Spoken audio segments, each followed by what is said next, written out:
Waheguru Ji Ka Khalsa, Waheguru Ji Ki Fateh. Welcome to this segment of Coach Gurbani's a-sabad-a-day.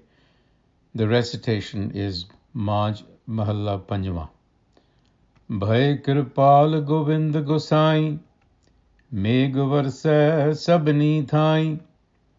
Deen Dayal Sada Kirpala, Thand Pai Kartare Jiyo. अपने जी जंत प्रित पारे, ज्यों बारिक माता समारे।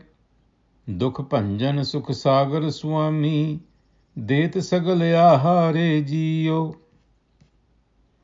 जल थल पूर रहा मेहरवाना, सद बलिहारे जाइए कुर्बाना। रैण दिन तिस सदा त्याई, जय खिन में सगल उदारे जियो।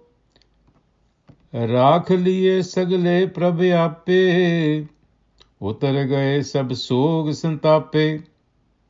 नाम जपत मन तन हरे आवल, प्रभ नानक नदर निहारे जियो.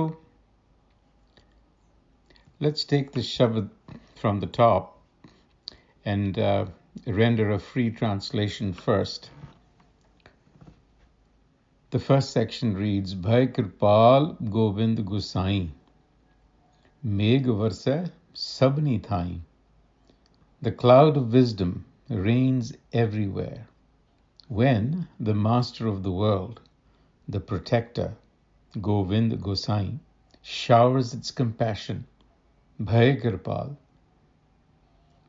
the distressed and the wretched, Deen, are comforted by the ever-merciful Creator Self, Kartar, ever-merciful Kirpala. Now, the use of the word Megh, we have noticed earlier, which means a cloud, is actually a symbol for the eternal wisdom of the Creator Self, which, like the Self, can be experienced anywhere and everywhere. The Creator Self and its wisdom are essentially the same. And then again, Guru Arjan Ji has used the word thand, which is cool, again signifying comfort, solace. And wisdom, therefore, has a cooling effect on the deen, the wretched, the pitiable, the distressed, which really is referring to the state of the ignorant mind, haume. It is wretched, it is distressed, it is anxious, it's never at rest, and it's inflamed. So Megh, wisdom, comes like a cloud that showers its wisdom and its cooling to haume. Apne ji jant prit pare, ज्यों बारिक माता समारे. दुख भंजन सुख सागर स्वामी, Det sagal ahare jiyo. So the Creator Master, Swami, is an ocean of bliss, Sukha Sagar. It is the destroyer of distress and sorrow, Dukha Panjan. Like a mother cherishes and takes care of a child, Jyo Barik Mata Samare, the Master sustains its creation. Apne ji jant prit pare. And how does it do it? By giving it nourishment. Det sagal ahare. Now, Sukh Sagar is an interesting term that is used in Gurbani often in comparison to Bhav Sagar, which also refers to our worldly existence. Sukh means bliss, comfort, well-being. Sagar essentially means ocean, although it also means one of the 10 primal sounds, Shabad. And so, for our purposes, Sukh Sagar really means ocean of bliss. Now, it symbolizes the self as an ocean of bliss, and the implication being that the ocean is full of treasures. Sukh Sagar then signifies Nam, or self-knowledge. It is this treasure which is hidden and which is deep in the psyche, just like the invaluable pearl is hidden deep in the ocean. That's really the symbolism here. And the waters and the land are saturated with the presence of the benevolent one. Jal thal pura reha meherwana. So surrender and offer yourself up. Sad balehare jaiye kurbana. Remain in constant awareness. Rain dinastis sada tyaiye.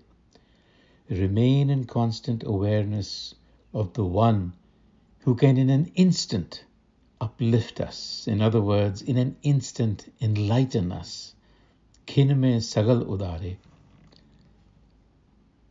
And then in conclusion, says Nanak, when I assimilated self-knowledge, Naam Japat, the Prabh self cast a compassionate glance, Prabh Nanak Nadar Nihare, and the mind and body were vivified, as it were.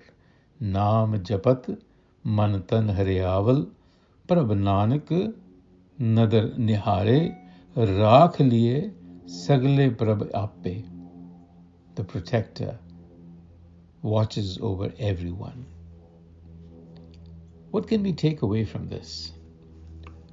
We notice that this and previous passages are replete with words that describe a compassionate and loving Creator Self that is filled with maternal care, that cherishes its creation as a parent would cherish a child.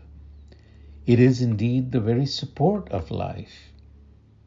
That's the kind of self-creator that we live within.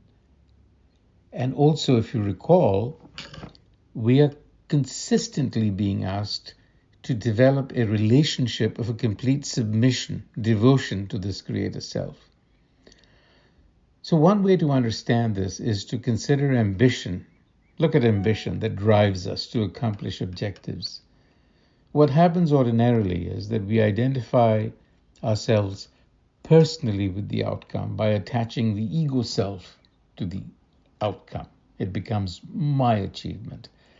And this begins a toxic cycle, a poisonous cycle that at the end of the day just devours us.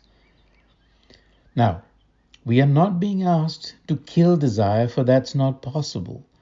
Keep desire alive because it's an emotion of the self and is needed like we need wings to soar, to exceed ourselves. But our accomplishments, our works must be an offering to the self, to the larger good, because after all, the self is the collective creation around us. So our vision has to expand from a manmukh, which is self-identification, to gurmukh, looking beyond your belly, essentially. Look past your own constricted, narrow interests. Don't be a selfish clod complaining about not getting enough. Instead, give. Offer yourself for the larger good. With those thoughts, until the next time, Vaheguru Ji Ka Khalsa, Vaheguru Ji Ki Fateh.